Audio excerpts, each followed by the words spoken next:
ये कहानी एक ऐसे भोले भाले लड़के की है जिसे कि इस कल्टीवेशन वर्ल्ड ने काफी ज्यादा क्रूअल बना दिया। और सिर्फ क्रूअल ही नहीं बल्कि एक इमॉर्टल भी।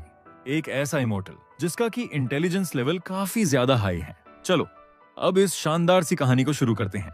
कहानी की शुरुआत में हम देखते हैं आसमान से बिजलियां गिर रही होती हैं और वो कोई आम बिजलियां नहीं होती। असल में वो थंडर ट्रिबुलेशंस होती है और उस हेवनली ट्रिबुलेशंस ने उस पूरे आसपास के एरिया को पूरी तरह से डिस्ट्रॉय कर दिया होता है। लेकिन तभी हमारी नजर एक पर्सन पर जाती है जो कि जमीन पर अधमरी हालत में पड़ा हुआ होता है और यही हमारी कहानी का मेन कैरेक्टर भी होने वाला है। और फिर हम हमारे एमसी को देखते हैं जो कि हमें अधमरी हालत में हमें बताता है कि मेरा नाम लू चैंग है और मैं काफी अनलकी पर्सन हूँ।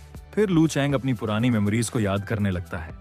लू चैंग अपनी पुरानी मेमोरीज को याद करते हुए हमें बताता है कि पिछली लाइफ में वो हमारी तरह ही एक मोटल था, मगर उसका कार एक्सीडेंट होने के कारण वो कल्टीवेशन वर्ल्ड में रीइंकार्नेट हो गया। मगर जैसे ही हमारा एमसी कल्टीवेशन वर्ल्ड में आया उसे सभी लोग नापसंद करने लगे। यहाँ तक कि लू चैंग के माता पिता भी उसे पसंद नहीं किया करते थे। उसके पेरेंट्स भी उससे काफी ज्यादा नफरत किया करते थे क्योंकि लू चैंग का बर्थ होने के बाद उनके पूरे के पूरे विलेज में महामारी आ गई। फिर एक दिन उसके पेरेंट्स उस महामारी में मारे गए। फिर जब हमारा प्रोटैगनिस्ट थोड़ा बड़ा हुआ तो वो एक एकेडमी में चला गया जहां पर कि सभी लोग उसे जीनियस मानते थे। इसीलिए उस एकेडमी के सभी डिसाइपल उसे हर एक मुसीबत से प्रोटेक्ट किया करते थे, जिस कारण काफी सारे डिसाइपल उसकी वजह से मारे जाते थे। फिर कहानी प्रेजेंट में आती है जहां पर कि हमारा एमसी उन सब यादों को याद करके काफी ज्यादा निराश हो जाता है और फिर साथ ही साथ हमारा एमसी अपने ऊपर हो रही हेवनली ट्रिब्युलेशन को देखने लगता है।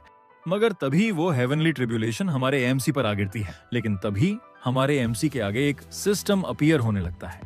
फिर अगला सीन हम 2 दिन पहले का देखते हैं। हमें एक सेक्ट का सीन दिखाया जाता है और फिर राइटर हमें बताता है कि उस सेक्ट का नाम हेवनली सेक्ट होता है जो कि फ्लोटिंग कॉन्टिनेंट नाम के एक कॉन्टिनेंट में एग्जिस्ट करता है।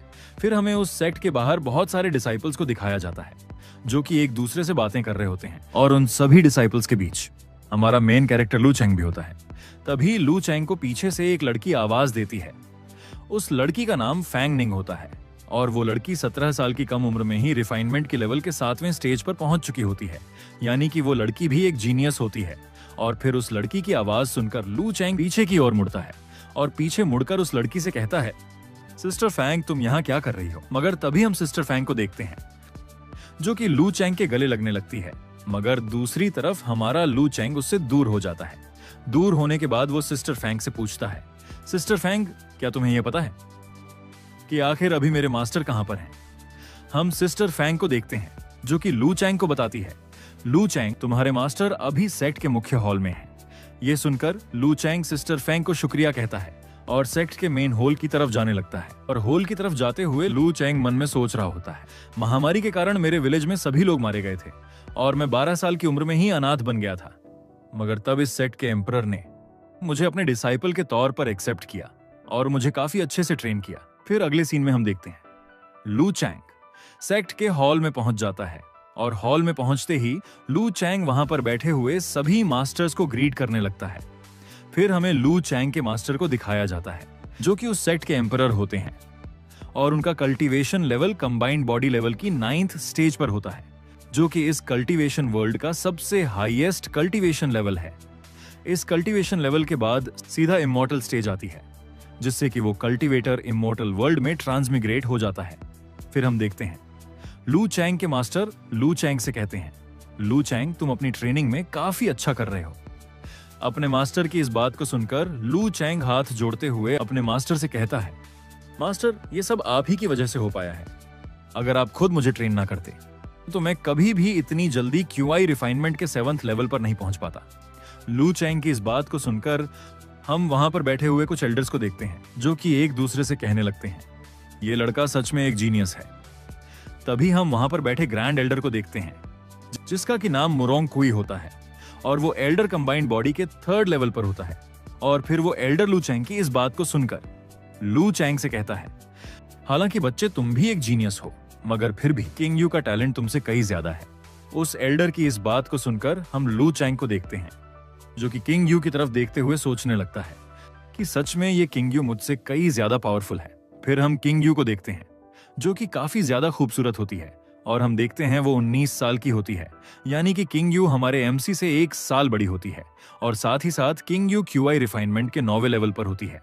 तभी हम हेवनली सेक्ट के पेट्रियार्च को देखते हैं, जो कि लू चैंग से कहता है, लू चैंग तुम्हारी फिजिक काफी ज्यादा यूनिक है और तुम एक स्पेशल टैलेंट हो, मगर कभी भी मेरे सर को नीचे मत झुकने देना। अपने मास्टर की इस बात को सुनकर आगे से लू चैंग भी अपने मास्टर से ठीक है कहता है और साथ ही साथ वो अपने मन में सोचने लगता है, आखिर मेरे पास ऐसा कौन सा स्पेशल टैलेंट है जो कि मुझे नहीं दिखता मगर मेरे मास्टर को दिखता है। हम उस एम्परर को देखते हैं, जो कि लू चैंग से कहते हैं, लू चैंग तुम काफी समय बाद अपनी ट्रेनिंग से वापस आए हो, तो मैंने इस खुशी में तुम्हारे लिए काफी सारे अरेंजमेंट्स किए हैं। और हेवनली सेक्ट के पैट्रियार्च की इस बात को सुनकर वहां बैठे हुए सभी एल्डर्स काफी ज्यादा हैरान हो जाते हैं और सिर्फ एल्डर्स ही नहीं बल्कि हमारा लू चैंग भी काफी ज्यादा हैरान हो जाता है। तभी दूसरी तरफ हम पैट्रियार्च को देखते हैं, जो कि अपनी कुर्सी से खड़ा होकर सभी लोगों से कहता है, मैं अब कुछ ही समय बाद इमॉर्टल वर्ल्ड की ओर असेंड करने वाला हूँ। तभी कहानी का नरेटर हमें बताता है कि आखिर असेंड का मतलब क्या होता है। तो कहानी का राइटर बताता है कि ये एक कल्टीवेशन वर्ल्ड है, मगर इस वर्ल्ड में कोई भी इमॉर्टल नहीं है, क्योंकि ये वर्ल्ड एक लोअर रियल्म है और जो कोई भी इस वर्ल्ड में हेवनली टर्बुलेशन को सरवाइव कर लेता है वो पर्सन इमॉर्टल वर्ल्ड में पहुंच जाता है और साथ ही साथ इमॉर्टैलिटी को भी हासिल कर लेता है और इसी को इमॉर्टल वर्ल्ड में असेंड करना कहते हैं। और इस लोअर रियल्म में आखिरी के 3000 सालों में किसी ने भी हेवनली टर्बुलेशन को सरवाइव नहीं किया है। फिर हम लू चैंग को देखते हैं, जो कि अपने मास्टर को देखकर सोचने लगता है, मुझे नहीं पता कि मास्टर इस बात को लेकर पूरी तरह से श्योर है भी या फिर नहीं, लेकिन तभी आगे से लू चैंग के पैट्रियार्च लू चैंग से कहते हैं, लू चैंग तुम मेरी चिंता मत करो, तुम तो मेरे गोंग मेथड को जानते ही हो ना। और गोंग मेथड का नाम सुनते ही हम देखते हैं लू चैंग काफी ज्यादा खुश हो जाता है और वो हमें बताता है, गोंग मेथड मास्टर की एक ऐसी प्राचीन तकनीक है जिसका कि नाम स्टील द स्काई है और मुझे लगता है मास्टर उसी की मदद से उस हेवनली ट्रिब्यूलेशन को सरवाइव करने वाले हैं। वहीं दूसरी तरफ हम लू चैंग के मास्टर को देखते हैं, जो कि वहां पर बैठे हुए सभी एल्डर्स से कहते हैं, मैं इस फ्लोटिंग कॉन्टिनेंट में 3000 सालों बाद पहला इमॉर्टल बनने वाला हूं और इससे हमारे हेवनली सेक्ट की काफी ज्यादा तरक्की होगी।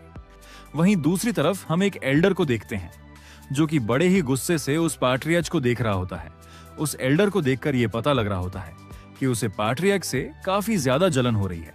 लेकिन तभी हम एम्परर को देखते हैं, जो कि लू चैंग से कहता है, लू चैंग कल सुबह तुम पास के सियोल माउंटेन पर पहुंच जाना। ये बोलने के बाद पैट्रियार्च अपने 1000 टोकन को लू चैंग की ओर फेंककर उसे लू चैंग को दे देता है और वहीं हम देखते हैं लू चैंग उस टोकन को अपने हाथ में पकड़ लेता है। तभी लू चैंग के पीछे सिस्टर फैंग आ जाती है और सिस्टर फैंग उस टोकन को देखते हुए लू चैंग से कहती है, ब्रदर लू, आप तो काफी ज्यादा लकी हैं। पैट्रियार्च ने इस टोकन को आपको देकर आपको अपनी लेगेसी को पास ऑन कर दिया है, यानी कि पैट्रियार्च के इमॉर्टल वर्ल्ड में जाने के बाद इस सेक्ट के अगले एम्परर आप होंगे। दूसरी तरफ उस टोकन को पाकर हम लू चैंग को देखते हैं, जो कि काफी ज्यादा खुश होता है। तभी हम एम्परर को देखते हैं, जो कि अपनी जगह से गायब होने लगते हैं और गायब होते हुए पैट्रियार्च वहां पर बैठे हुए सभी लोगों से कहते हैं, मीटिंग डिसमिस, यानी कि ये मीटिंग अब खत्म हो चुकी है। और मीटिंग के खत्म होते ही हम सिस्टर फैंग को देखते हैं, जो कि लू चैंग से कहती है, ब्रदर लू, अब तो आप इस सेक्ट के अगले एम्परर बनने वाले हैं और फिर धीरे धीरे आप भी एक इमॉर्टल बन जाएंगे। सिस्टर फैंग की इन सभी बातों को सुनकर लू चैंग काफी ज्यादा शर्माने लगता है। तभी सिस्टर फैंग लू चैंग को आंख मारते हुए कहती है, ब्रदर लू, जब आप अमीर हो जाओगे तब कहीं आप मुझे भूल मत जाना। तभी हम सिस्टर फैंग के पीछे किंग यू को देखते हैं। लू चैंग किंग यू को देखकर किंग यू को बुलाने लगता है, मगर किंग यू चलती चलती लू चैंग से आगे निकल जाती है। लेकिन तभी किंग यू अपनी जगह पर रुक जाती है और लू चैंग से कहती है, कंग्रेचुलेशंस लू चैंग, तुमने काफी जल्दी क्यूआई रिफाइनमेंट के 7वें स्टेज पर ब्रेक थ्रू कर लिया, मगर ये तुम्हारे लिए काफी नहीं रहेगा। ये बोलकर किंग यू वहां से जाने लगती है और वो जाते जाते लू चैंग से कहती है, लू चैंग, तुम्हें अब अपना ध्यान खुद रखना होगा। वहीं दूसरी तरफ हम लू चैंग को देखते हैं, जो कि बस किंग यू को वहां से जाता हुआ देख रहा होता है। तभी हम देखते हैं सिस्टर फैंग अपना मुंह फुलाकर लू चैंग से कहती है, ब्रदर लू, हम दोनों ही क्यूआई रिफाइनमेंट के 7वें लेवल पर हैं और हम दोनों ही एक जीनियस हैं, तो आप इस लड़की की बातों पर ज्यादा ध्यान मत दीजिए।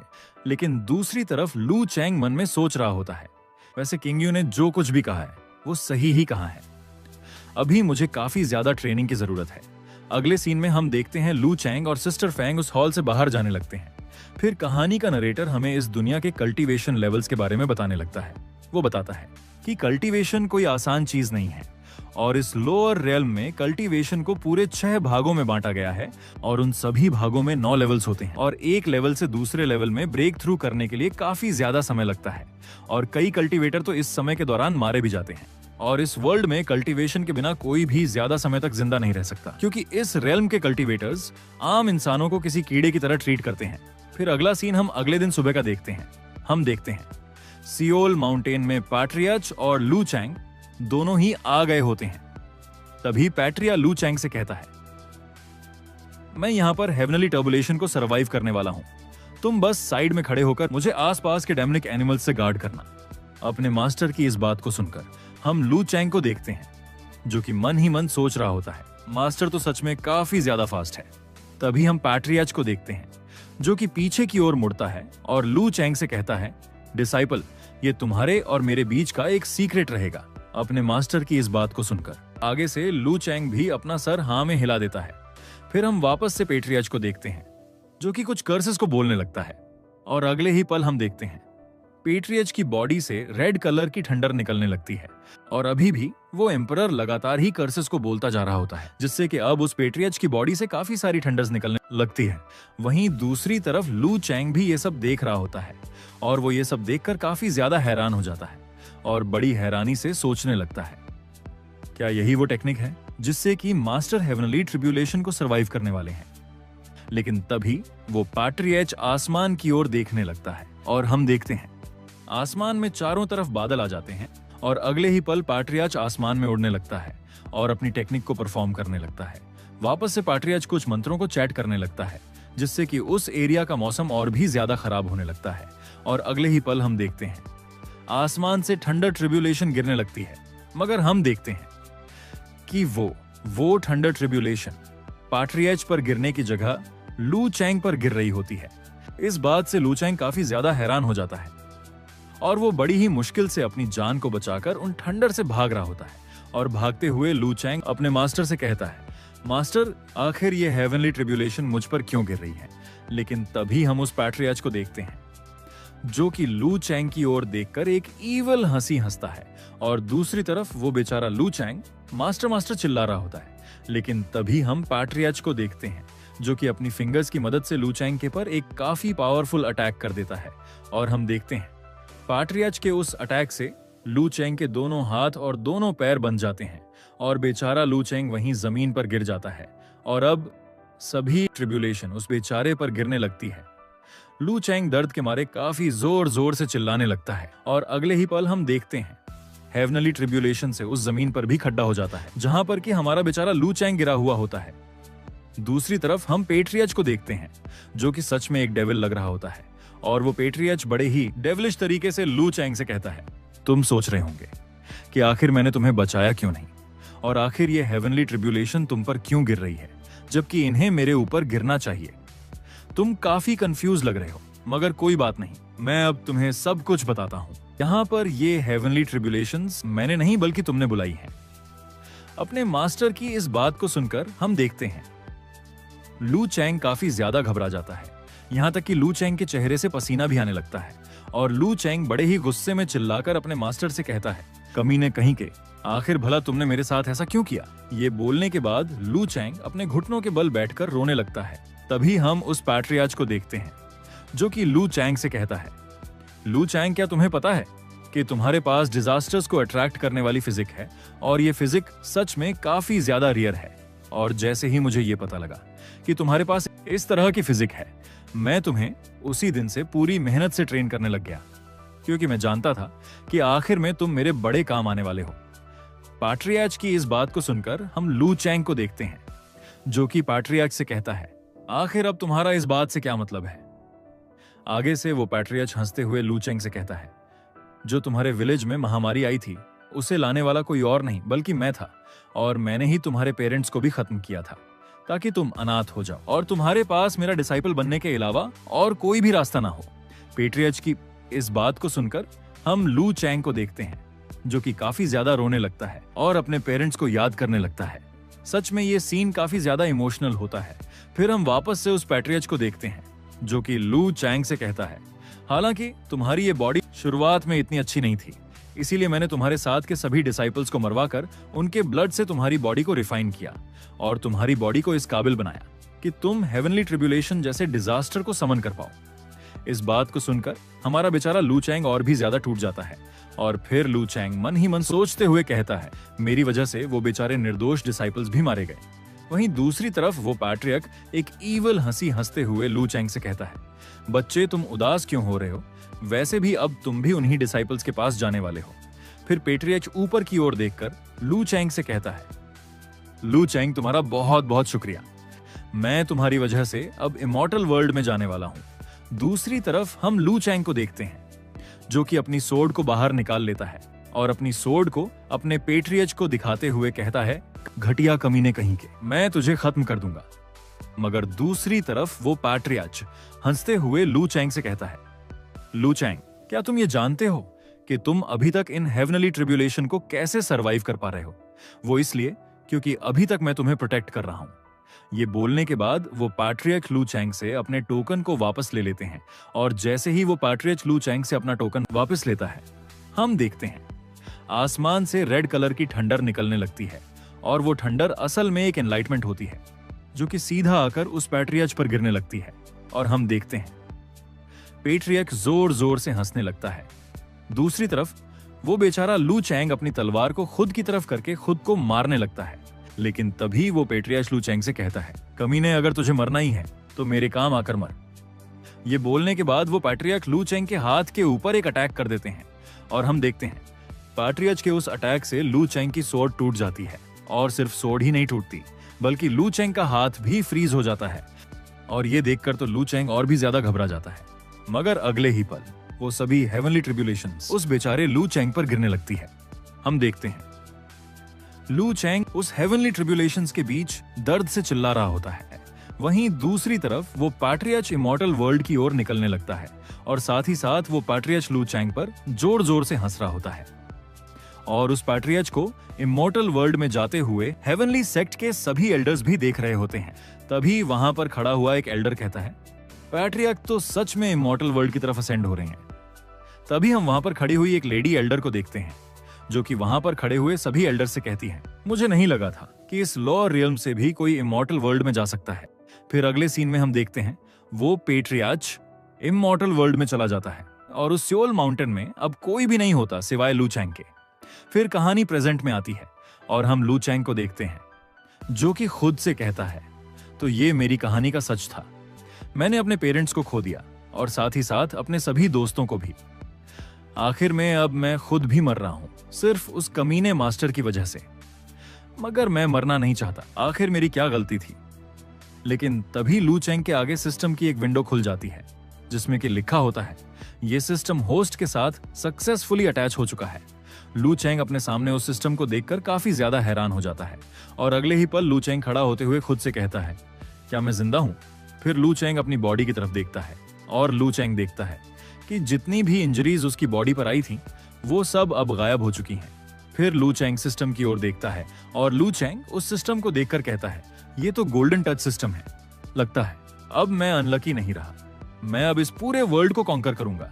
ये बोलने के बाद लू चैंग खुश होकर उस सिस्टम को एक्टिवेट कर देता है और जैसे ही लू चैंग उस सिस्टम को एक्टिवेट करता है, हम देखते हैं उसके आगे एक सिस्टम पैनल खुल जाता है जहां पर कि लू चैंग की सारी इंफॉर्मेशन दी गई होती है और साथ ही साथ सिस्टम ने लू चैंग को एक टास्क भी दिया होता है और सिस्टम का वो टास्क ये होता है कि लू चैंग को हेवनली ट्रिब्यूलेशन को सरवाइव करना है, जो कि हमारा लू चैंग ऑलरेडी कर चुका होता है। इसीलिए हमारे लू चैंग को सिस्टम की तरफ से काफी सारे नोटिफिकेशन आने लगते हैं और उन सभी नोटिफिकेशंस में लू चैंग के लिए काफी सारे रिवॉर्ड्स होते हैं। लेकिन तभी सिस्टम लू चैंग को एक और टास्क दे देता है और उस टास्क का नाम होता है डे रॉबरी। उस टास्क को देखकर लू चैंग को कुछ भी समझ नहीं आता, लेकिन तभी लू चैंग कुछ नोटिस करता है और वो पीछे की ओर देखता है और लू चैंग देखता है कि उसके पीछे बहुत सारे डिमोनिक वुल्व्स आ गए होते हैं। उन वुल्व्स को देखकर लू चैंग मन ही मन कहता है, हेवनली ट्रिब्यूलेशन से बचने के बाद अब ये डिमोनिक वुल्व्स कहां से आ गए? हम देखते हैं लू चैंग काफी ज्यादा घबरा जाता है और वो सिस्टम से कहता है, सिस्टम गिफ्ट बैग को खोलो। और जैसे ही लू चैंग सिस्टम को ये कहता है, हम देखते हैं लू चैंग को सिस्टम के गिफ्ट बैग में से एक रिवॉर्ड मिल जाता है और वो रिवॉर्ड एक टेक्निक होती है और उस टेक्निक का नाम रीच टू इमॉर्टैलिटी होता है। वहीं दूसरी तरफ हम उन डीमोनिक वुल्व्स को देखते हैं जो कि लू चैंग पर अटैक करने के लिए लू चैंग की ओर कूदते हैं। दूसरी तरफ हम देखते हैं सिस्टम की वो दी हुई टेक्निक लू चैंग के माइंड में घुसने लगती है और हम देखते हैं अपने आप ही लू चैंग उस टेक्निक को सीख जाता है और उस टेक्निक को सीखने के बाद अगले ही पल लू चैंग की बॉडी से काफी सारा ऑरा निकलने लगता है और अगले सीन में हम देखते हैं वो ऑरा लू चैंग अपनी सोर्ड में जनरेट करने लगता है और फिर अपनी सोर्ड की सिर्फ एक ही स्ट्राइक से वहां खड़े एक डेमोनिक वुल्फ को खत्म कर देता है। हम देखते हैं अब लू चैंग काफी ज्यादा डेविलिश लग रहा होता है। लू चैंग की इतनी पावर्स को देखकर बाकी के डिमोनिक वुल्व्स काफी ज्यादा डर जाते हैं और वो पीछे हटने लगते हैं। मगर आगे से लू चैंग उन सभी डिमोनिक वुल्व्स से कहता है, आखिर अब तुम सभी क्रीचर्स को क्या हो गया है? तुम सभी मुझसे यूं डर क्यों रहे हो?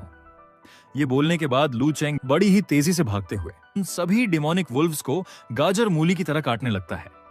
हम देखते हैं कहीं किसी डेमोनिक वुल्फ का सर कटकर गिरता है तो कहीं किसी के पैर। हम देखते हैं लू चैंग उन सभी डिमोनिक वुल्व्स को मारकर चारों तरफ ब्लड ही ब्लड कर देता है। फिर हम कुछ देर बाद का सीन देखते हैं जहां पर कि हम देखते हैं लू चैंग ने सभी डिमोनिक वुल्व्स को मार दिया होता है और अब लू चैंग अपनी सिस्टम की विंडो खोलकर खड़ा हुआ होता है।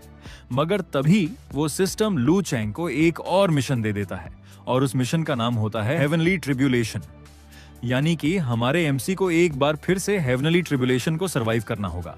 और जैसे ही लू चैंग ये पढ़ता है वो काफी ज्यादा डर जाता है और लू चैंग सोचने लगता है, अब मेरे पास ज्यादा समय नहीं बचा है, मुझे जल्दी से कुछ करना होगा।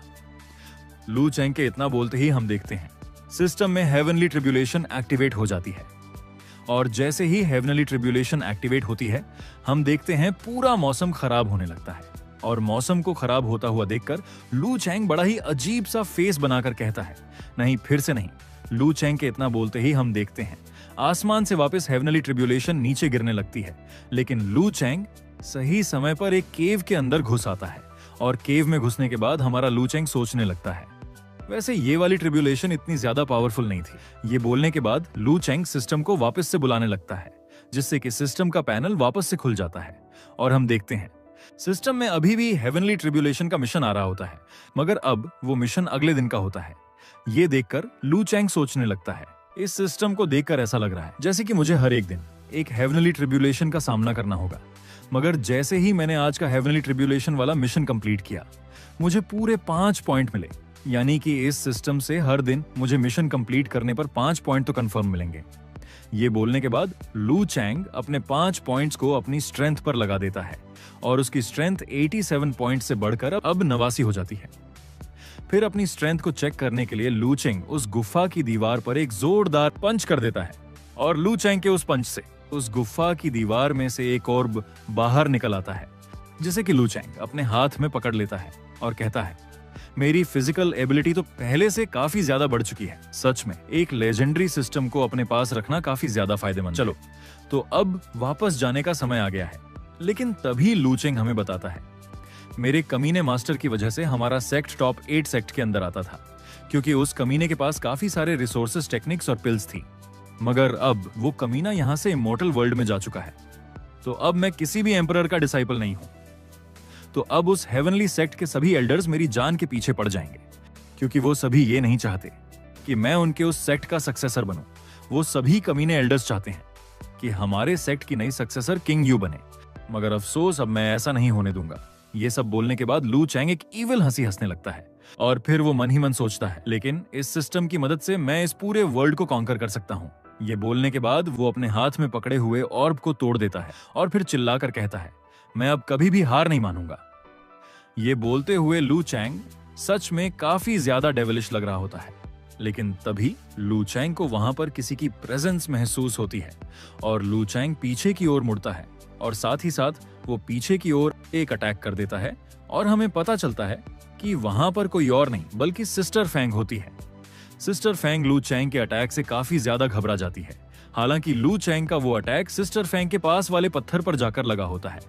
दूसरी तरफ हम लू चैंग को देखते हैं, जो कि सिस्टर फेंग को नोटिस करके सिस्टर फेंग का नाम चिल्लाने लगता है। हम देखते हैं सिस्टर फेंग भी ब्रदर लू कहकर केव के अंदर आने लगती है, और फिर सिस्टर फेंग को केव के अंदर आता हुआ देखकर लू चैंग कहता है, आखिर तुम यहां पर क्या कर रही हो? आगे से सिस्टर फेंग लू चैंग से कहती है, ब्रदर लू, मुझे आपकी काफी ज्यादा चिंता हो रही थी। ये बोलने के बाद सिस्टर फेंग बड़ा ही प्यारा सा मुंह बनाकर लू चैंग से कहती है, ब्रदर लू, कल पैट्रियार्च यहां से गायब हो गए थे और मुझे लगा कि आप भी हेवनली ट्रिब्यूलेशन के कांटेक्ट में आ चुके हैं, तो मैं काफी ज्यादा डर गई थी। सिस्टर फेंग की इस बात को सुनकर लू चैंग मन में सोचता है, सिस्टर फेंग, तुमने बिल्कुल सही सोचा था। वो कमीना खुद तो इमॉर्टल वर्ल्ड की ओर निकल गया था और मुझे यहाँ हेवनली ट्रिब्यूलेशन के बीच मरने के लिए छोड़ गया था। मगर हम देखते हैं लू चैंग सिस्टर फेंग को कुछ भी नहीं बताता। बस ये सब चीजें लू चैंग मन में ही सोच रहा होता है, जिससे कि लू चैंग को काफी ज्यादा गुस्सा आने लगता है। और लू चैंग को यूं गुस्से में आता हुआ देखकर मिस फेंग शर्माते हुए लू चैंग से पूछती है, आखिर अब आपको क्या हो गया है? आप इतने गुस्से में क्यों हैं? वहीं दूसरी तरफ हम लू चैंग को देखते हैं, जो कि मन में सोच रहा होता है, सिस्टर फेंग, मुझे माफ करना, मैं तुम्हें नहीं बता सकता कि आखिर मुझे गुस्सा क्यों आ रहा है। फिर लू चैंग स्माइल करते हुए सिस्टर फेंग से कहता है, सिस्टर फेंग, ऐसा कुछ भी नहीं है जैसा कि तुम सोच रही हो। वो क्या है ना, मेरे मास्टर यहां से जा चुके हैं, तो मैं थोड़ा सा इमोशनल हो गया था।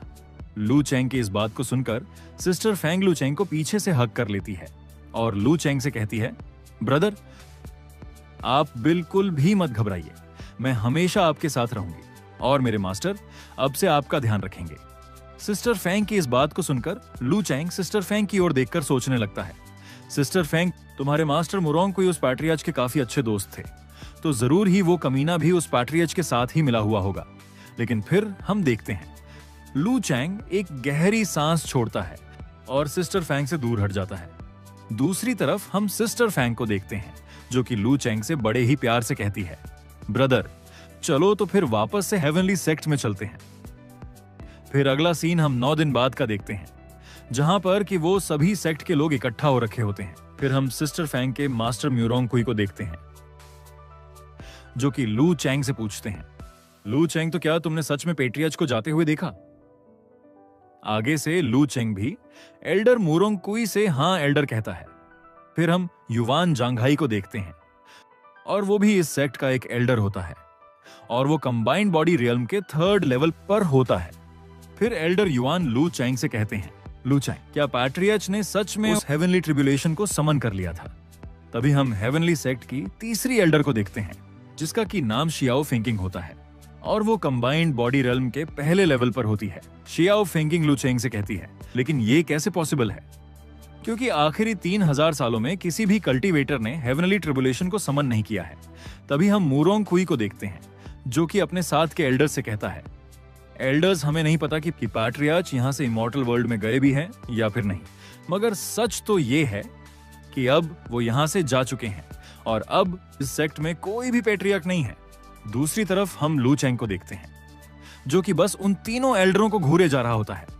हम वापस से युआन जांघाई को देखते हैं, जो कि लू चैंग से मुस्कुराते हुए पूछता है, लू चैंग, ऐसा लग रहा है कि पैट्रियार्क ने जाते हुए तुम्हें भी कोई सीक्रेट टेक्निक दी थी, जिससे कि तुमने भी उस हेवनली ट्रिब्यूलेशन को सरवाइव कर लिया, और अगर ऐसा है तो तुम हमारे काफी काम आ सकते हो। वहीं हम बाकी के दोनों एल्डर्स को भी देखते हैं, जो कि बड़ी ही हैरानी से युवान जांघाई को देख रहे होते हैं। लेकिन दूसरी तरफ हम लू चैंग को देखते हैं, जो कि मुस्कुराते हुए मन में सोच रहा होता है, अच्छा तो ये कमीना युवान जांघाई मेरा इस तरह से फायदा उठाना चाहता है, सच में ये तो काफी ज्यादा बेवकूफ है। और जिस दिन इन तीनों को ये पता चलेगा कि मैंने बॉडी ऑफ निर्वाणा टेक्निक को सीख लिया है, तो यह तीनों ही मुझे किसी कठपुतली की तरह इस्तेमाल करना शुरू कर देंगे। ये सोचने के बाद लू चैंग मुस्कुराते हुए एल्डर से कहता है, वो टेक्निक कोई ऐसी टेक्निक नहीं थी जो कि हम किसी को आगे पास ऑन कर सके, इसीलिए वो टेक्निक भी अब मास्टर के साथ इमॉर्टल वर्ल्ड में जा चुकी है। लू चैंग की इस बात को सुनकर युवान जांघाई बड़े परेशान होकर कहता है, यानी कि इसका मतलब हमारे कॉन्टिनेंट का भविष्य अभी भी नहीं सुधरा। युवान जांघाई की इस बात को सुनकर हम मुरोंग कुई को देखते हैं, जो कि युवान जांघाई से कहता है, तुम्हें यहाँ पर इस बात को मेंशन करने की कोई जरूरत नहीं। ये बोलकर मुरोंग कुई पीछे की ओर मुड़कर सभी लोगों से कहता है, जैसा कि अब हमारे पुराने पेट्रियार्च इमॉर्टल वर्ल्ड में जा चुके हैं, तो अब हमारे सेक्ट के लिए नया पेट्रियार्च चाहिए होगा। फिर हम युवान जांघाई को देखते हैं, जो कि आगे से कहता है, एल्डर मुरोंग सही कह रहे हैं। जब से हमारे पुराने एम्परर इमॉर्टल वर्ल्ड में गए हैं, उसी दिन से हमारे सेक्ट की आधी पावर्स कम हो चुकी हैं। मगर हमारे पास अभी भी काफी सारे सक्सेसर्स हैं, जो कि वापस से हमारे इस सेक्ट को नंबर 1 सेक्ट बना सकते हैं। युवान की इस बात को लू चेंग भी सुन रहा होता है, हालांकि वो आगे से कुछ भी नहीं बोलता। फिर हमें कहानी का राइटर इस हेवनली सेक्ट की हिस्ट्री के बारे में बताता है। राइटर बताता है, ये हेवनली सेक्ट पास्ट में फ्लोटिंग कॉन्टिनेंट का नंबर 1 सेक्ट हुआ करता था, लेकिन 100 साल पहले इस सेक्ट में एक जूलिंग नाम का पेट्रियार्च आया, जो कि एक बैटल के दौरान काफी ज्यादा इंजर्ड हो गया था। तो उसने सेक्ट के आधे से ज्यादा रिसोर्सेज को यूज कर लिया, जिस कारण हेवनली सेक्ट के रिसोर्सेज में कमी आ गई। मगर फिर वापस से हेवनली सेक्ट में एक ऐसा पेट्रियार्च आया जो कि काफी ज्यादा पावरफुल था। वह हेवनली सेक्ट की पूरी हिस्ट्री का सबसे पावरफुल पेट्रियार्च था, मगर अब वो भी इमॉर्टल वर्ल्ड में जा चुका है और अब हेवनली सेक्ट में सिर्फ 3 एल्डर्स बचे हैं और उनके अंडर काफी कैटेगरीज के डिसाइपल आते हैं। जैसे कि जो डिसाइपल्स एल्डर मुरोंग कुई के अंडर आते हैं, उन डिसाइपल्स को गोल्डन ड्रैगन डिसाइपल कहते हैं, और जो डिसाइपल एल्डर युवान जांघाई के अंडर आते हैं, उन्हें मास्टर ऑफ युवान यंग होल कहते हैं। और आखिर में इस हेवनली सेक्ट में 3 जीनियस डिसाइपल हैं।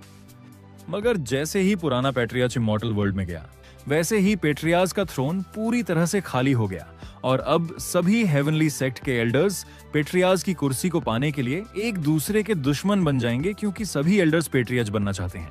क्योंकि जो भी एल्डर पेट्रियार्च बनेगा, उसके पास इस पूरे हेवनली सेक्ट की पावर होगी और वो एल्डर अगले पेट्रियार्च के लिए इन तीनों सक्सेसर में से किसी को भी चुन सकता है। और इन तीनों जीनियस में से जिसको भी वो चुनेगा, उस जीनियस को जिंदगी भर के लिए कभी भी रिसोर्सेज की कमी नहीं होगी और आगे चल के वो जीनियस पेट्रियार्च भी बनेगा। अगले सीन में हम एल्डर मुरोंग को देखते हैं, जो कि लू चेंग से कहते हैं, लू चेंग, तुम 18 साल के हो चुके हो, उस हिसाब से तुम्हारी कल्टीवेशन काफी ज्यादा लो है। हालांकि तुमने कल्टीवेशन काफी लेट शुरू की थी, मगर तुम हेवनली सेक्ट के अगले सक्सेसर बनने के लिए बिल्कुल भी सही नहीं हो। एल्डर मुरोंग कुई की इस बात को लू चेंग बड़ा ही शांत होकर सुन रहा होता है, और सिर्फ लू चेंग ही नहीं, बल्कि किंग यू और मिस फैंग भी एल्डर मुरोंग कुई की बात को सुन रही होती है। लेकिन तभी हम एल्डर मुरोंग कुई को देखते हैं, जो कि लू चेंग को बड़े ही गुस्से से देखते हुए कहते हैं, मेरे हिसाब से लू चेंग, तुम्हें तो हमारे सेक्ट के सक्सेसरों की गिनती में आना भी नहीं चाहिए। अब से तुम बस एक आम डिसाइपल हो। एल्डर मुरोंग कुई की इस बात को सुनकर लू चेंग हंसते हुए एल्डर मुरोंग कुई से कहता है, एल्डर, आप कब तक सिर्फ अपनी ही दुनिया में जिएंगे? और आपको यह किसने कहा कि मैं किंग यू और मिस फैंग से कमजोर हूं? लू चेंग की इस बात को सुनकर एल्डर मुरोंग कुई को कुछ भी समझ नहीं आता। मगर तभी हम लू चेंग को देखते हैं, जो कि अब अपना ऑरा रिलीज करने लगता है, और हम देखते हैं उसकी बॉडी से बहुत ज्यादा ही ऑरा निकल रहा होता है। और लू चेंग की इतनी पावर्स को देखकर एल्डर मुरोंग कुई को भी एक काफी बड़ा झटका लगा होता है, और एल्डर मुरोंग कुई बड़े ही हैरान होकर लू चेंग से कहते हैं, आखिर तुम इतनी जल्दी की रिफाइनमेंट स्टेज से फाउंडेशन स्टेज पर कैसे पहुंच गए? एल्डर मुरोंग की इस बात को सुनकर वहां पर खड़े हुए बाकी के डिसाइपल्स काफी ज्यादा हैरान हो जाते हैं, और वो सभी डिसाइपल्स हैरान होकर एक दूसरे से कहने लगते हैं, सीनियर लू चेंग तो सिर्फ 18 साल के हैं, तो आखिर ये इतनी जल्दी फाउंडेशन स्टेज पर कैसे पहुंच गए? वहीं दूसरी तरफ हम किंग यू को भी देखते हैं, जिसे कि अब लू चेंग से काफी ज्यादा जलन होने लगती है, और किंग यू बड़े ही गुस्से में लू चेंग को देखकर सोच रही होती है, ये बास्टर्ड लू चेंग आखिर फाउंडेशन बिल्डिंग स्टेज पर कैसे पहुंच गया? मुझे अच्छे से याद है, 3 दिन पहले ये बास्टर्ड की रिफाइनमेंट के 6ठे लेवल पर था। वहीं फिर हम सिस्टर फैंग को देखते हैं, जो कि लू चेंग को देखकर काफी ज्यादा ब्लश करते हुए अपने मुंह पर हाथ रखकर सोचने लगती है। तो मैं अब समझी कि उस समय ब्रदर लू को ये कैसे पता चल गया कि कोई केव के अंदर आ रहा है। सच में ब्रदर लू तो काफी ज्यादा अमेजिंग है। फिर हम लू चेंग को देखते हैं, जो कि बड़ा ही खतरनाक लग रहा होता है, और लू चेंग अपनी बॉडी से और भी ज्यादा ऑरा को रिलीज करते हुए वहां खड़े सभी लोगों से कहता है, वो क्या है ना, मैंने अपनी नेचुरल बॉडी को अवेकन कर लिया है, जिससे कि मेरा कल्टीवेशन लेवल बढ़कर फाउंडेशन रियल्म पर पहुंच गया। ये बोलने के बाद लू चेंग मन ही मन सोचता है, सच में मेरा ये सिस्टम काफी ज्यादा कमाल का है। लेकिन वहां पर खड़े हुए बाकी के लोग लू चेंग को देखकर बातें कर रहे होते हैं। आखिर कोई इंसान 3 दिन के अंदर की रिफाइनमेंट स्टेज से फाउंडेशन स्टेज पर कैसे पहुंच सकता है? लू चेंग तो सच में एक मार्शल जीनियस है। तभी हम एल्डर युवान जांघाई को देखते हैं, जो कि लू चेंग के लिए तालियां बजाने लगते हैं, और तालियां बजाते हुए लू चेंग से कहते हैं, लू चैंग, तुम तो सच में काफी ज्यादा कमाल के हो। आखिरकार तुमने अपने टैलेंट को दिखा ही दिया। लू चैंग, तुम्हें देखकर मुझे यकीन हो गया है कि हेवंस हमारी साइड पर ही है। एल्डर युवान जांघाई की इस बात को सुनकर हम वहां खड़ी उस फीमेल एल्डर को देखते हैं, जो कि बड़े ही गुस्से से एल्डर युवान जांघाई से कहती है, आखिर तुम ये क्या बोल रहे हो? मेरी डिसाइपल किंग यू जल्द ही इससे आगे निकल जाएगी। तभी हम किंग यू को भी देखते हैं, वो भी चिल्लाकर कहती है, हाँ, मैं भी बस फाउंडेशन रियलम पर पहुंचने ही वाली हूँ। और यूं सिस्टर किंग यू को चिल्लाता हुआ देखकर मिस फैंग सोचने लगती है, आखिर भला अब इस पागल को क्या हो गया है, ये इतना चिल्ला क्यों रही है? लेकिन तभी हम एल्डर मुरोंग क्वी को देखते हैं, जो कि अब थोड़ा घबराते हुए कहता है, अगर ऐसी ही बात है तो अब तुम तीनों को ही कुछ समय के लिए इंतजार करना होगा। लेकिन तभी हम लू चैंग को देखते हैं, जो कि थ्रोन की तरफ जाते हुए कहता है, नहीं, इसकी बिल्कुल भी जरूरत नहीं है। फिर लू चैंग थ्रोन के पास खड़ा होकर वहां खड़े सभी लोगों से कहता है, मुझे इस थ्रोन के लिए खुद मेरे मास्टर ने चुना है। ये बोलने के बाद लू चैंग पीछे की ओर मुड़ता है और अपने हाथ का टोकन हॉल में खड़े सभी लोगों को दिखाते हुए कहता है, मैं लू चैंग आज से इस सेक्ट का नया एम्परर हूँ। और लू चैंग के हाथ में उस टोकन को देखकर हॉल में खड़े हुए सभी लोग काफी ज्यादा हैरान हो जाते हैं। दूसरी तरफ हम किंग यू को देखते हैं, जो कि बड़े ही गुस्से से कहती है, लेकिन ये कैसे पॉसिबल है? वहीं फिर हम मिस फैंग को देखते हैं, जो कि लू चैंग को देखकर काफी खुश लग रही होती है। सिस्टर फैंग की आंखों में ऐसे चमक आ गई होती है जैसे कि वो खुद ही पेट्रियार्च बन गई हो। तभी हम हॉल में खड़े हुए बाकी के डिसाइपलों को भी देखते हैं, जो कि लू चैंग को देखकर आपस में कहने लगते हैं, लू चैंग के पास तो पेट्रियार्च का टोकन है, तो आखिर ये झूठ कैसे बोल सकता है?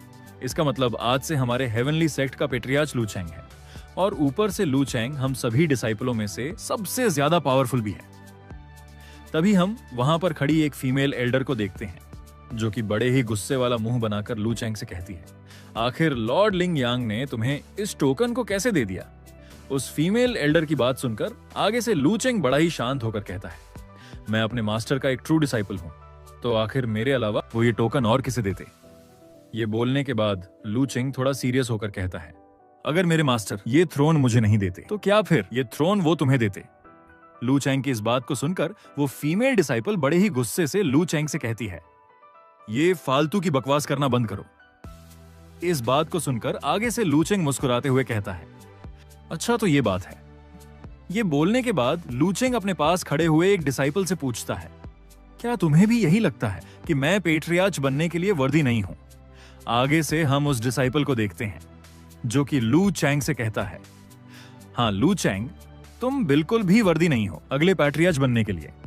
इस बात को सुनकर लू चैंग मुस्कुराते हुए कहता है, ब्रदर डेकन, तो तुम्हें लगता है कि ये एल्डर्स मुझसे ज्यादा सूटेबल हैं, जिन्होंने कि कंबाइंड स्टेज पर पहुंचने के लिए सैकड़ों साल ले लिए, और वहीं दूसरी तरफ मैं, जिसने कि 18 साल की कम उम्र में ही फाउंडेशन स्टेज को अचीव कर लिया। लू चैंग की इस बात को सुनकर ब्रदर डेकन के मुंह से तो एक भी शब्द नहीं निकल रहा होता। हम वापस से लू चैंग को देखते हैं, जो वहां खड़े सभी लोगों से कहता है, क्या तुम डिसाइपलों को यह बात पता है कि आज के दौर में सभी सेक्ट अपने सेक्ट के जीनियस को पेट्रियार्च क्यों बनाते हैं? ताकि वो सेक्ट अपनी रियल स्ट्रेंथ को दिखा सके। और जब हमारे सेक्ट के पुराने पेट्रियार्च यानी कि मेरे मास्टर इमोर्टल वर्ल्ड में गए, तो मेरे मास्टर ने मुझे पेट्रियार्च बनने को कहा, क्योंकि मेरे मास्टर ये जानते हैं कि अगर हमारे सेक्ट का पेट्रियार्च कमजोर होगा तो दूसरे सेक्ट वाले कभी भी हमारे सेक्ट पर हमला कर सकते हैं। तभी हमारे पुराने पेट्रियार्च चाहते थे कि अगला पेट्रियार्च कोई यंग जनरेशन में से बने, और यहाँ पर सभी डिसाइपल्स में से सबसे पावरफुल डिसाइपल मैं हूँ, इसीलिए मेरे मास्टर ने मुझे पेट्रियार्च बनने को कहा। तभी हम किंग यू को देखते हैं, जो कि अपनी स्वॉर्ड को बाहर निकालने लगती है, मगर दूसरी तरफ लू चैंग को जरा भी फर्क नहीं पड़ता। हम देखते हैं लू चैंग आगे कहता है, मैंने मेरे मास्टर की वजह से अपने टैलेंट को भी अवेकन कर लिया है, और जैसा कि मेरे मास्टर्स चाहते हैं कि मैं हेवनली सेक्ट का पेट्रियार्च बनूं, तो मैं उनकी उम्मीदों पर जरूर से खड़ा उतरूंगा। फिर लू चैंग वहां पर खड़े हुए तीनों एल्डर्स से पूछता है, क्या तुम तीनों एल्डर्स के लिए मेरे मास्टर की बात की कोई भी कदर नहीं है? लू चैंग की इस बात को सुनकर हम एल्डर युआन को देखते हैं, जो कि लू चैंग को देखकर सोच रहा होता है, ये लड़का लू चैंग सच में काफी ज्यादा चालाक है। हालांकि इस लड़के ने ये बात तीनों एल्डर्स को कही है, लेकिन ये लड़का बात करते वक्त सिर्फ मुझे ही देख रहा था। लेकिन अगले सीन में हम किंग यू को देखते हैं, जो कि लू चैंग के सामने आ जाती है, और किंग यू लू चैंग के सामने खड़ी होकर अपनी तलवार को निकालते हुए लू चैंग से कहती है, लू चैंग तुम सही हो, मगर यहाँ पर पेट्रियार्च वही बनेगा जो कि ज्यादा टैलेंटेड होगा, क्योंकि सिर्फ पेट्रियार्च का टोकन तुम्हारे पास हो जाने से तुम पेट्रियार्च नहीं बन जाते, क्योंकि एक असली पेट्रियार्च बनने के लिए तुम उस काबिल भी होने चाहिए। ये बोलने के बाद हम किंग यू को देखते हैं, जो कि अपनी सोर्ड को लू चैंग की ओर पॉइंट करते हुए लू चैंग से कहती है, लू चैंग, अगर तुम में हिम्मत है तो मुझसे 1-on-1 बैटल करके दिखाओ। किंग यू की इस बात को सुनकर हम किंग यू की मास्टर को देखते हैं, जो किंग यू की बात सुनकर काफी ज्यादा खुश हो जाती है और खुश होते हुए किंग यू से कहती है, तुमने सही कहा किंग यू, जो जीतेगा वही पेट्रियार्च बनेगा। लेकिन तभी हमारी नजर लू चैंग पर पड़ती है, जो कि किंग यू की बात को सुनकर किंग यू से कहता है, किंग यू, अगर मैं तुम्हें अपने एक अटैक में नहीं हरा पाया तो मैं खुद ब खुद पेट्रियार्च की गद्दी तुम्हें दे दूंगा। लू चैंग की इस एरोगेंस को देखकर किंग यू को और भी ज्यादा गुस्सा आने लगता है और हम किंग यू को देखते हैं, जो कि बड़े ही गुस्से में लू चैंग से कहती है, तुम घटिया कमीने कहीं के, अपनी इस बात को याद रखना। ये बोलकर किंग यू अपने सबसे पावरफुल अटैक को लू चैंग के ऊपर कर देती है और किंग यू के उस अटैक को देखकर हम मिस फैंग को देखते हैं, जो कि चिल्लाकर लू चैंग से कहती है, अरे नहीं, किंग यू के पास तो एक मैजिकल स्वॉर्ड है जो कि असल में एक स्पिरिट वेपन है, तो ब्रदर लू जरा संभल कर। दूसरी तरफ हम किंग यू की मास्टर को देखते हैं, जो कि हंसते हुए मन में सोच रही होती है, कमीने लू चैंग, जो वेपन किंग यू के हाथ में है वो एक स्पिरिट वेपन है जिसे कि मैंने खुद अपने हाथों से बनाया है और इस वेपन का नाम ग्रीन स्वॉर्ड है। और लू चैंग, मुझे नहीं लगता कि तुम मेरे इस वेपन के अटैक को रोक पाओगे। तभी हमारी नजर एल्डर युवान जियांगू पर पड़ती है।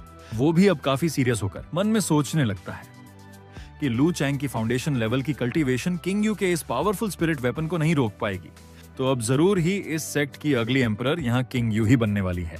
हम मूरोंग क्वी को भी देखते हैं, वो भी बड़ा सीरियस होकर लू चैंग को देखते हुए सोच रहा होता है, ये तो काफी अच्छा हो रहा है, क्योंकि मैं तो चाहता ही हूँ कि हमारे सेक्ट की अगली पेट्रियार्च किंग यू ही बने और फिर मैं अपने आगे के प्लान को कंटिन्यू करूंगा। फिर हम वापस से बैटल का सीन देखते हैं, जहां पर कि किंग यू लू चैंग पर अटैक करने ही वाली होती है, मगर दूसरी तरफ हम लू चैंग को देखते हैं जिसे कि कोई फर्क ही नहीं पड़ रहा होता। और अगले सीन में हम एक काफी बड़ा धमाका देखते हैं जो कि किंग यू के अटैक से निकला होता है। और उस धमाके को देखकर हम बाकी के डिसाइपल्स को देखते हैं, जो कि काफी ज्यादा हैरान हो जाते हैं और वो हैरान होकर एक दूसरे से बातें करने लगते हैं कि आखिर यहाँ पर चल क्या रहा है, क्या लू चैंग इस अटैक के बाद जिंदा भी बचा होगा। आगे से दूसरा डिसाइपल कहता है, मुझे तो नहीं लगता। फिर हम धमाके वाली जगह को देखते हैं जहां पर कि धुआं ही धुआं हो रखा होता है, लेकिन जैसे ही धुआं हटता है हम देखते हैं लू चैंग हंसते हुए किंग यू से कहता है, तो क्या तुम बस इतना ही कर सकती हो किंग यू, तुम्हारा ये अटैक तो सच में काफी ज्यादा कमजोर था। लू चैंग को सही सलामत देखकर हम किंग यू को देखते हैं, जो कि काफी ज्यादा हैरान हो गई होती है। वहीं दूसरी तरफ लू चैंग किंग यू से कहता है, किंग यू, तुम्हारा ये अटैक तो सच में काफी ज्यादा कमजोर था। और हम देखते हैं लू चैंग ने किंग यू की स्वॉर्ड को अपने बेयर हैंड से ही पकड़ रखा होता है। लू चैंग की इतनी पावर्स को देखकर किंग यू की मास्टर काफी ज्यादा हैरान हो गई होती है और किंग यू की मास्टर हैरान होकर लू चैंग को देखकर कहती है, आखिर ये किसी फाउंडेशन कल्टीवेशन लेवल वाले कल्टीवेटर के लिए पॉसिबल भी कैसे हो सकता है कि वो सिर्फ अपने हाथों से ही किसी स्पिरिट वेपन के अटैक को रोक दे। दूसरी तरफ हम लू चैंग को देखते हैं, जो कि स्पिरिट वेपन को अपने हाथ से पकड़कर मन ही मन सोच रहा होता है। इस स्पिरिट वेपन की एनर्जी तो सच में काफी ज्यादा कम थी। इससे ज्यादा एनर्जी तो सिस्टम की समन की हुई हेवनली ट्रिब्यूलेशन में होती है, जिसे कि मैं रोज सरवाइव करता हूं, लेकिन सिस्टम की दी हुई हेवनली ट्रिब्यूलेशन से मेरी पावर्स और भी ज्यादा इंक्रीज होने लगती हैं। फिर हमारा लू चैंग अपनी इमेजिनेशन से बाहर आ जाता है और हम देखते हैं उसने अपने हाथों से किंग यू की स्वॉर्ड को अभी भी पकड़ा हुआ होता है और साथ ही साथ वो अपनी एनर्जी को रिलीज करने लगता है। हम देखते हैं लू चैंग की एनर्जी इतनी ज्यादा होती है कि किंग यू उसे बिल्कुल भी रेजिस्ट नहीं कर पा रही होती और किंग यू पीछे की ओर धकेली जाती है, लेकिन लू चैंग अभी भी नहीं रुकता। वो अपने पाम में थोड़ी और एनर्जी को जनरेट करते हुए किंग यू से कहता है, किंग यू, मुझे माफ करना, लेकिन मुझे तुम्हें हराना ही होगा। ये बोलने के बाद लू चैंग सिस्टम की दी हुई एक पावरफुल टेक्निक को यूज करता है, जिसका कि नाम होता है thunder tribulation Sutra of life. और लू चैंग की इतनी पावरफुल टेक्निक को देखकर हम किंग यू की मास्टर को देखते हैं, जो कि चिल्लाकर लू चैंग से रुकने को कहती है, मगर हम देखते हैं लू चैंग नहीं रुकता और वो किंग यू के पेट पर अपने उस पाम अटैक को कर देता है, जिससे कि किंग यू खून खांसने लगती है। और सिर्फ खून ही नहीं खांसती, बल्कि किंग यू साथ ही साथ काफी दूर जाकर गिरती है। मगर तभी किंग यू की मास्टर वहां आकर किंग यू को पकड़ लेती है मगर दूसरी तरफ हम लू चैंग को देखते हैं, जो कि वहां खड़े सभी लोगों से कहता है, चलो तो मैं जीत गया। लेकिन तभी लू चैंग पीछे की ओर मुड़ता है और मिस फैंग को देखते हुए कहता है, तो क्या तुम भी मुझसे बैटल करना चाहती हो? मगर आगे से हम मिस फैंग को देखते हैं, जो कि घबराते हुए लू चैंग से मना कर देती है। वहीं दूर खड़ा मुरोंग कुई भी लू चैंग को ही देख रहा होता है। फिर हम किंग यू की मास्टर को देखते हैं, जो कि किंग यू को एक जगह पर बिठाती है और किंग यू को बैठाकर बड़े ही गुस्से से लू चैंग की ओर देखते हुए कहती है, लू चैंग, जबकि मैंने तुम्हें रुकने को कहा था, तो आखिर तुम रुके क्यों नहीं? क्या तुम्हें मेरी आवाज सुनाई नहीं दी? मगर आगे से लू चैंग बड़े ही इविल तरीके से किंग यू की मास्टर से कहता है, हाँ मैंने सुना तो था, मगर आखिर मैं तुम्हारी बात भला क्यों मानूं? इस बात को सुनकर हम एल्डर शियाओ को देखते हैं, जिन्हें की और भी ज्यादा गुस्सा आने लगता है और वो बड़े ही गुस्से से लू चैंग से कहती है, बास्टर्ड लू चैंग, आखिर तुम्हारी हिम्मत कैसे हुई मेरे सामने इतना एरोगेंटली बात करने की?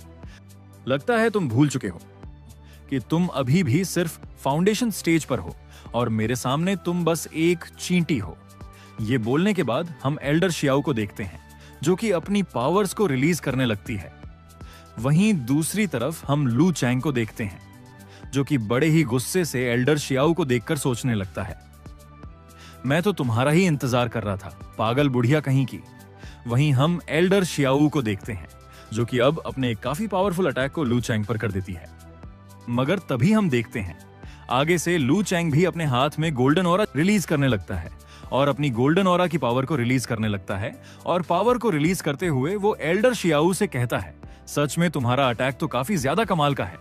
लू चैंग के इतना बोलते ही हम देखते हैं वहां पर एक काफी बड़ा धमाका होता है और वो धमाका सच में इतना ज्यादा बड़ा होता है कि वहां खड़े एल्डर तक पीछे की ओर धकेले जाते हैं। फिर हम मिस फैंग को देखते हैं, जो कि लू चैंग की चिंता करते हुए उसका नाम चिल्लाती है। वहीं दूसरी तरफ मुरोंग कुई को लग रहा होता है कि लू चैंग तो मारा गया और वो सोच रहा होता है कि उस एल्डर शियाओ ने तो इस छोटे बच्चे पर जरा भी रहम नहीं दिखाया। सच में वो एल्डर शियाओ तो काफी ज्यादा क्रूर है। मगर जो भी हो, मेरा प्लान तो बिल्कुल सही वर्क कर रहा है। लेकिन तभी हम देखते हैं मुरोंग कुई काफी ज्यादा हैरान हो जाता है, क्योंकि वो देखता है कि लू चैंग वहां पर बिल्कुल सही सलामत खड़ा होता है और हम लू चैंग को देखते हैं, जिसने कि अपने आगे एक प्रोटेक्टिव शील्ड बना ली होती है। और लू चैंग उस शील्ड को बनाने के बाद एल्डर शियाओ से कहता है, अब आप मेरा कुछ भी नहीं बिगाड़ सकती। लेकिन दूसरी तरफ हम एल्डर शियाओ को देखते हैं, जो कि लू चैंग के ऊपर अटैक करने के लिए आगे बढ़ने लगती है। तभी आगे से लू चैंग अपने पेट्रियार्च वाले टोकन को बाहर निकालता है और हम देखते हैं उस टोकन में से काफी सारी एनर्जी निकलने लगती है। हम हॉल में खड़े हुए बाकी के सभी डिसाइपल्स को देखते हैं, जो कि सोच रहे होते हैं आखिर यहाँ पर ये हो क्या रहा है। वहीं दूसरी तरफ लू चैंग के टोकन में से और भी ज्यादा एनर्जी निकलने लगती है और उस टोकन में से निकलती हुई एनर्जी को देखकर हम एल्डर शियाओ को देखते हैं, जो कि चिल्लाकर लू चैंग से कहती हैं, लू चैंग, अब आखिर तुमने इस सेक्ट की प्रोटेक्शन अरे को कैसे एक्टिवेट कर दिया? वहीं दूसरी तरफ हम लू चैंग को देखते हैं, जो कि एल्डर शियाओ की बात का कोई जवाब नहीं देता और लू चैंग अभी भी फॉर्मेशन को एक्टिवेट करने में लगा हुआ होता है। तभी हम दूर खड़े हुए युवान जियांग घाई को देखते हैं, जो कि लू चैंग के हाथ में उस टोकन को देखकर कहता है, ये तो एम्परर सील है। वहीं दूसरी तरफ हम लू चैंग को देखते हैं, जो कि अब अरे को एक्टिवेट कर लेता है और जैसे ही लू चैंग उस फॉर्मेशन को एक्टिवेट करता है, हम देखते हैं एल्डर शियाओ के चारों तरफ अब बहुत सारी चेन्स आ जाती हैं और अगले ही पल वो सभी चेन्स एल्डर शियाओ पर लिपट जाती हैं। ये देखकर एल्डर शियाओ को काफी ज्यादा गुस्सा आने लगता है, मगर हम देखते हैं एल्डर शियाओ को, जो कि उन चेन्स के आगे बिल्कुल भी रेजिस्ट नहीं कर पा रही होती। दूर खड़ा मुरोंग ये सब देख रहा होता है और वो लू चैंग को देखकर सोच रहा होता है कि मुझे इस बच्चे से अब सावधान रहना होगा, क्योंकि ये बच्चा भी आगे चलकर मेरे लिए खतरा बन सकता है। वहीं हम वापस से एल्डर शियाओ को देखते हैं, जो कि अब हंसते हुए लू चैंग से कहती है, बेवकूफ बच्चे, तुम्हें क्या लगता है कि मैं तुम्हारी इस फॉर्मेशन को देखकर डर जाऊंगी? मगर तुम ये मत भूलो कि तुम अभी फाउंडेशन स्टेज पर ही हो और तुम इस फॉर्मेशन को ज्यादा देर तक कंट्रोल नहीं कर सकते, क्योंकि जैसे ही तुम्हारी इंटरनल एनर्जी एग्जॉस्ट होगी, ये फॉर्मेशन पूरी तरह से नल्लीफाई हो जाएगी और उसके बाद मैं तुम्हें एक काफी खौफनाक मौत दूंगी। मगर एल्डर शियाओ की इस बात को सुनकर हम देखते हैं लू चैंग डरने की बजाय जोर जोर से हंसने लगता है और यूं ही कुछ देर हंसने के बाद लू चैंग एल्डर शियाओ से कहता है, एल्डर शियाओ, तुम तो काफी ज्यादा समझदार हो, मगर मेरे मास्टर ने ये टोकन मुझे दिया है और साथ ही साथ उन्होंने ये भी कहा है तुम्हें ही अगला पेट्रियार्च बनना है। तो आखिर मैं उनके ऑर्डर को कैसे टाल सकता हूँ? और ऊपर से अब इस टोकन को मैंने एक्टिवेट भी कर दिया है और अब इस टोकन को सिर्फ मैं ही इस्तेमाल कर सकता हूँ, यानी कि अब इस टोकन का मास्टर मैं हूं। तो एल्डर शियाओ, अब तुम मुझे ये बताओ, कहीं तुम ये तो नहीं चाहती ना कि मैं तुम्हें अरे की मदद से पूरी तरह से खत्म कर दूं?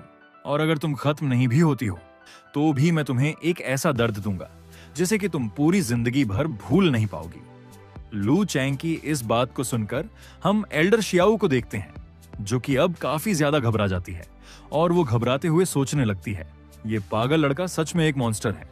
लेकिन तभी हम युवान जियांगू को देखते हैं, जो कि एल्डर शियाओ को समझाने लगता है, एल्डर हमें लू चैंग को एक मौका देकर देखना चाहिए, क्योंकि मुझे लगता है लू चैंग काफी अच्छा पेट्रियाज बन सकता है और ऊपर से पेट्रियाज टोकन का कंट्रोल भी अब लू चैंग के हाथों में आ चुका है।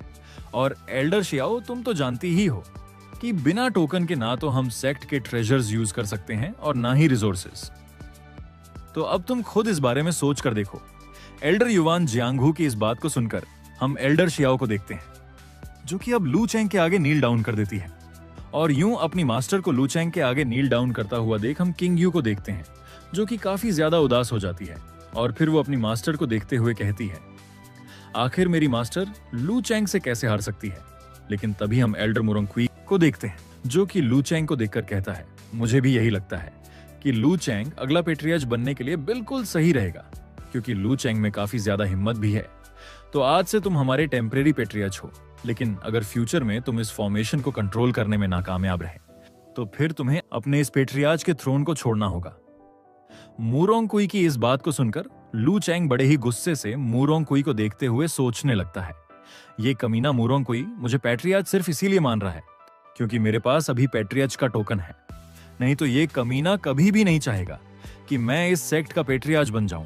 तो अब मूरोंग कुई को देखकर लगता है कि फ्यूचर में इससे डील करना काफी ज्यादा डिफिकल्ट होगा, क्योंकि असल में पेट्रियाज का टोकन गलती से मेरे पास आ गया, पर असल में इस टोकन की रियल पावर्स मेरे पास नहीं है। इस टोकन की पावर्स को मैं सिर्फ और सिर्फ अपने सिस्टम की मदद से इस्तेमाल कर पा रहा हूं, मगर हकीकत तो ये है कि ये मेरी शक्तियां नहीं है और मैं अभी इतना पावरफुल भी नहीं हूं कि मैं मूरोंग कुई को हरा सकूं। यहां तक कि मैं तो एल्डर शियाओ को भी नहीं हरा सकता। वो तो बस मैंने एल्डर शियाओ को डराने के लिए एक ड्रामा क्रिएट किया था, मगर फिर भी इससे क्या ही फर्क पड़ता है, जबकि मेरे पास सिस्टम है। तो मैं फ्यूचर में मूरोंग कुई से डील करने का तरीका भी जरूर से ढूंढ लूंगा। ये सोचने के बाद लू चैंग अपने पेट्रियाज के टोकन को सभी को दिखाते हुए कहता है, तो आज से मैं इस सेक्ट का पेट्रियाज हूं। अगर किसी को भी कोई ऑब्जेक्शन है तो वो आगे आकर मुझसे बात कर सकता है। लू चैंग के इतना बोलते ही हम एल्डर युआन को देखते हैं, जो कि हाथ जोड़कर लू चैंग को रिस्पेक्ट देते हुए कहता है, पेट्रियाज लू चैंग, हमें इस बात से कोई भी ऑब्जेक्शन नहीं है और हम चाहते हैं आप अपने थ्रोन पर जाकर बैठ जाएं। युवान जियांगू के इतना बोलते ही हम लू चैंग को देखते हैं, जो कि बड़े ही स्टाइल में थ्रोन पर जाकर बैठ जाता है और थ्रोन पर बैठने के बाद लू चैंग हॉल में खड़े हुए सभी लोगों से कहता है, माई लू चैंग इज हेवनली सेक्ट का पैट्रियट। डिक्लेयर करता हूं कि मिस फैंग और किंग यू दोनों ही आज से मेरी प्रोटेक्टर हैं। आगे से हम मिस फैंग को देखते हैं, जो कि इस बात को सुनकर काफी ज्यादा खुश होकर ठीक है कहती है, मगर दूसरी तरफ किंग यू काफी दुखी हो रखी होती है। फिर हमें लू चैंग बताता है कि उसके अंडर अब ये पूरा का पूरा हेवनली सेक्ट आ चुका है। चलो तो अब देखा जाए सिस्टम में और कौन कौन से फीचर्स हैं। फिर यहीं पर ये सीन कट हो जाता है और अब अगला सीन हम ग्रीन बैम्बू पीक का देखते हैं, जहां पर की हेवनली ट्रिब्यूलेशन गिर रही होती है और हम देखते हैं कि वो हेवनली ट्रिब्यूलेशन किसी और पर नहीं बल्कि हमारे लू चैंग पर ही गिर रही होती है। इससे हमें पता चल जाता है कि लू चैंग सिस्टम के दिए हुए डेली मिशन को कंप्लीट कर रहा है। फिर हम लू चैंग को देखते हैं, जो कि खुद से कहता है, चलो तो मैंने एक और डिजास्टर को सरवाइव कर लिया। लेकिन तभी हम देखते हैं लू चैंग के माथे पर ब्लू कलर की लाइट चमकने लगती है और वहीं उस चमकती हुई रोशनी को लू चैंग भी नोटिस करता है और वो कहता है, आखिर भला ये क्या चीज है जो कि जब भी मैं अपनी पावर्स का इस्तेमाल करता हूं उसी समय मेरे सर पर चमकने लगती है। मुझे तो ये बिल्कुल भी समझ नहीं आ रहा कि ये सिस्टम कर क्या रहा है। और मेरा जो ये सिस्टम ये मुझे डेली टास्क देता है, जिसमें कि मुझे हर दिन एक हेवनली ट्रिब्यूलेशन को झेलना होता है। वो ट्रिब्यूलेशन हर दिन और भी ज्यादा स्ट्रांग होकर मुझ पर गिर रही है, मगर फिर भी रिवॉर्ड में सिर्फ मुझे 5 ही पॉइंट मिल रहे हैं। फिर हम देखते हैं लू चैंग सिस्टम की विंडो को खोल लेता है। तभी लू चैंग देखता है कि उसके सिस्टम में स्टोर लिखा हुआ आ रहा है और जैसे ही लू चैंग स्टोर को देखता है वो उस स्टोर को फटाफट से खोल लेता है हम देखते हैं लू चैंग के स्टोर में काफी सारे प्रीशियस आइटम्स होते हैं, जैसे कि मैजिकल वेपन्स, मैजिकल पिल्स और मैजिकल मेडिसिन्स। और वो सभी मैजिकल आइटम 3 ग्रेड्स में डिवाइड हो रखी होती है, जिसमें कि लोअर ग्रेड, मीडियम ग्रेड और हाई ग्रेड होता है। और लू चैंग ये देखकर काफी ज्यादा हैरान हो जाता है कि जो लो ग्रेड की आइटम्स है वो भी कम से कम अर्थ लेवल पर है। फिर लू चैंग सोचता है कि इस सिस्टम में ऐसे ऐसे ट्रेजर्स हैं कि इन ट्रेजर्स को देखकर तो बड़े बड़े सेक्ट भी जल जाए। लेकिन तभी लू चैंग की नजर हेवनली ट्रेजर्स पर पड़ती है और उसे देखकर तो वो और भी ज्यादा हैरान हो जाता है। फिर लू चैंग हमें बताता है कि सिस्टम के स्टोर में इमोर्टल स्टोन नाम की करेंसी चलती है और ये करेंसी किसी भी रियल वर्ल्ड में नहीं मिलती। ये करेंसी सिर्फ सिस्टम के टास्क को कंप्लीट करने से मिलती है। फिर अगले सीन में हम देखते हैं लू चैंग अपने कपड़े पहन लेता है। कपड़ों को पहनने के बाद लू चैंग ग्रीन बैम्बू पीक से बाहर निकलने लगता है।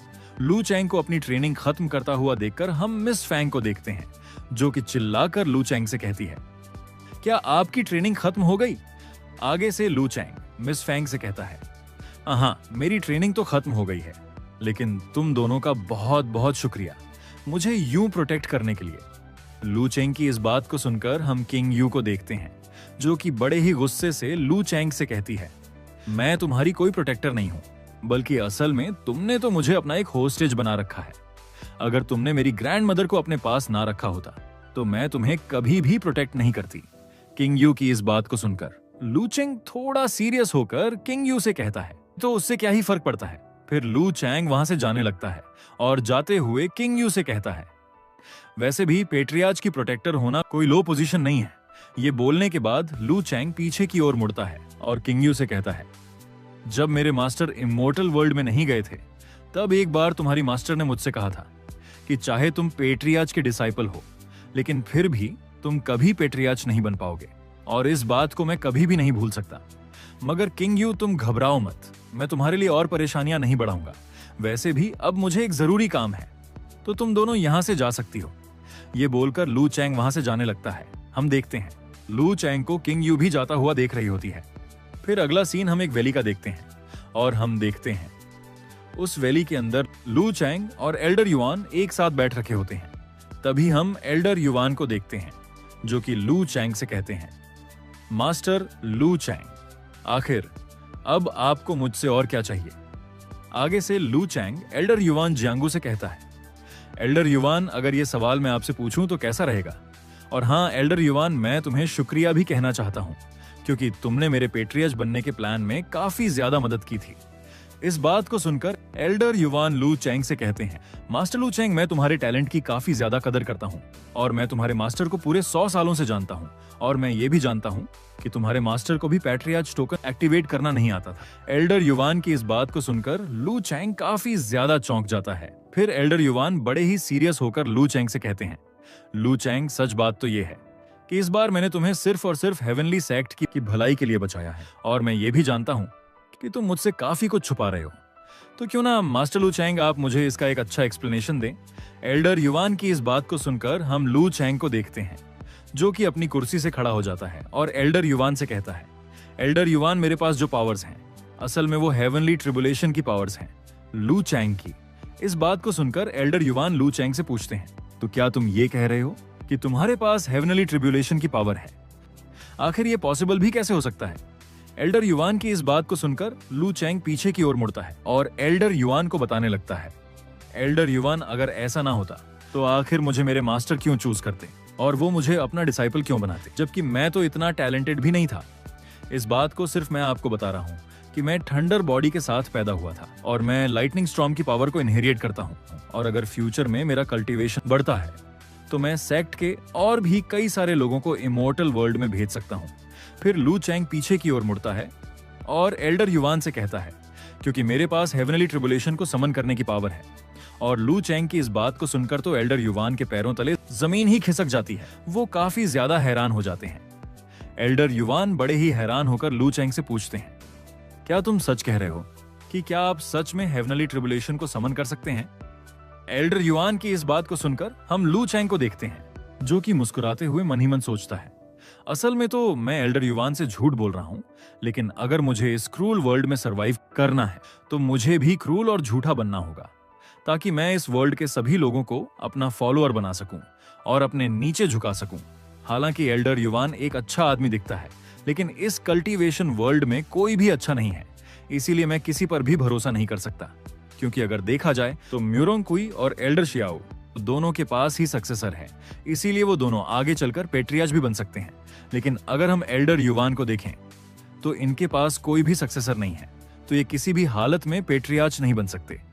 ये सोचने के बाद लू चैंग एल्डर युवान से कहता है, एल्डर युवान, आप तो इस बात को जानते ही होंगे कि म्यूरोंग-कुई के प्लान्स काफी ज्यादा बड़े हैं, और वहीं हम एल्डर शियाओ को देखें तो वो इतनी समझदार नहीं है।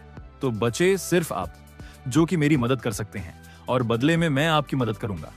एल्डर युवान, अगर आप मेरी मदद करते हैं तो मैं आपसे वादा करता हूं कि बदले में मैं आपको आपके फुल पोटेंशियल तक पहुंचाने में मदद करूंगा। लू चैंग की इस बात को सुनकर हम एल्डर युवान को देखते हैं, जो कि अब थोड़ा सीरियस होकर मन ही मन सोचने लगते हैं। इस लू चैंग को देखकर लगता नहीं है कि ये यहाँ पर मुझसे झूठ बोल रहा है, तो क्यों ना मैं इसके साथ एक डील करके देखूं। ये सोचने के बाद एल्डर युवान लू चैंग से कहता है, आखिर अब आप मुझसे क्या चाहते हैं कि मैं आपके लिए क्या करूं? आगे से हम लू चैंग को देखते हैं, जो कि एल्डर युवान की तरफ मुड़ता है और एल्डर युवान से कहता है, मैं आपसे ये चाहता हूं कि आप मेरी कल्टीवेट करने में मदद करें। तो चलो, तो अब इस एपिसोड को यहीं पर खत्म करते हैं, और अगले एपिसोड में हम देखेंगे कि आखिर लू चैंग इस किंगडम पर कैसे कब्जा करता है। मगर इस कहानी के आगे के एपिसोड और भी ज्यादा खतरनाक होने वाले हैं, ये मैं आपसे प्रॉमिस करता हूं। और अगर आपको ये कहानी अच्छी लगी है तो प्लीज मुझे कमेंट में जरूर से बताना, और साथ ही साथ इस वीडियो को शेयर भी कर देना। लाइक तो आप कर ही दोगे। चलो, अब मैं मिलता हूँ आप सभी से अगली वीडियो में। तब तक के लिए सायोनारा, और हाँ, जाते जाते चैनल को सब्सक्राइब भी कर जाना।